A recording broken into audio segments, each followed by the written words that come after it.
Alright, hi. Hello, good morning. Magandang umaga po mga swamily, mga kaibigan. And I'm here in this very beautiful place again.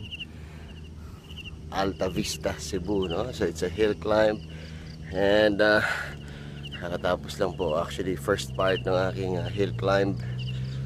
So part po ito ng ating programa, which is mind, body, and soul development. So this is the body part. No? So this year, as just like everybody else, no? So I'm sure it's your New Year's resolution, but we just have to do it. No? We just have to start.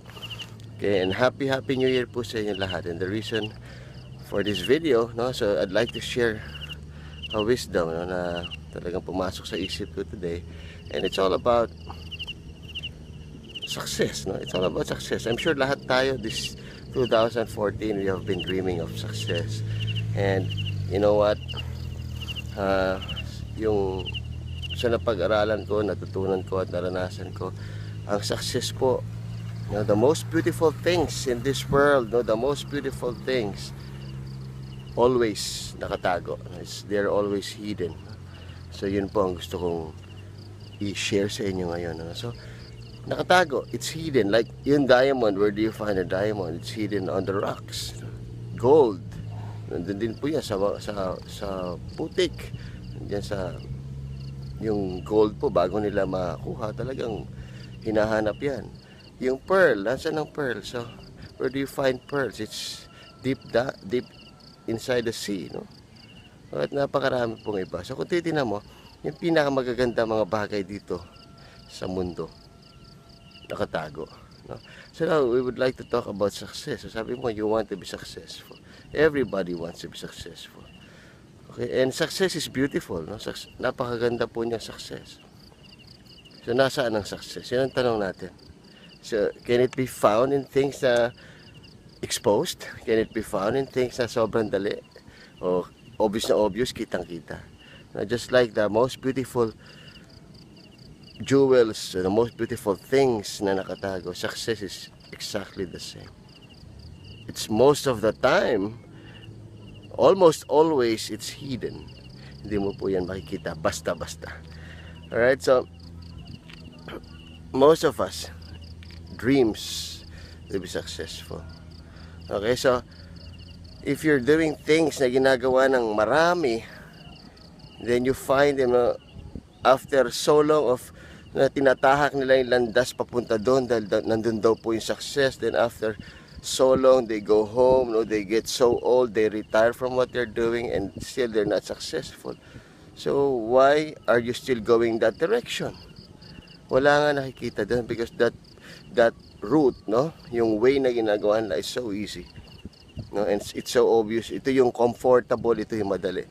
But again, if you really want to be successful, you have to go the other way.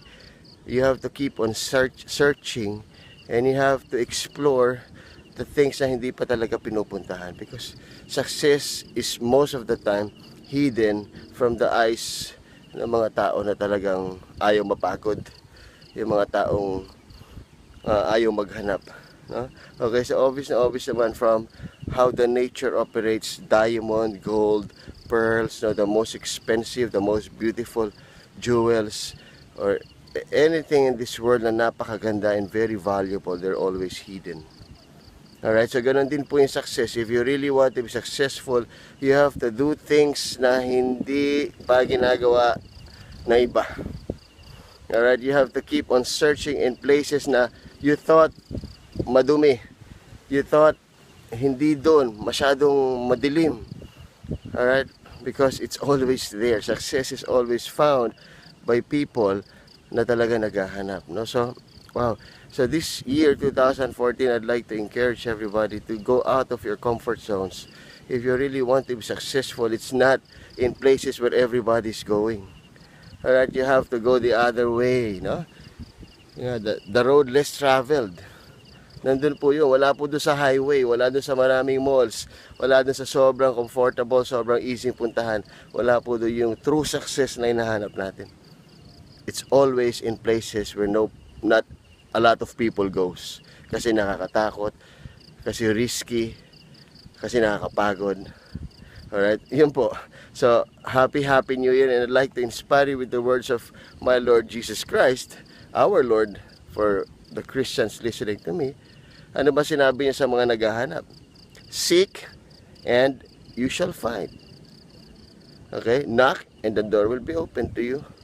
Ask and it shall be given to you. So, there is a process. The process really is about seeking, knocking, and asking for it. Alright, so maraming salamat po for being with us for 2013. It has been a privilege, no? This program, our program has been so successful because of you. Okay, so 2014 is a very promising year. After what we have seen in 2013, believe me, 2014 is going to be, it's explosive for a lot of us, no? Na talaga pong very much willing to seek dito sa success na hinahanap natin. Maraming salamat po. Again, Kiko Javier po, speaking to you live here in Alta Vista, Cebu. Wow. Good morning. Happy New Year. God bless everybody.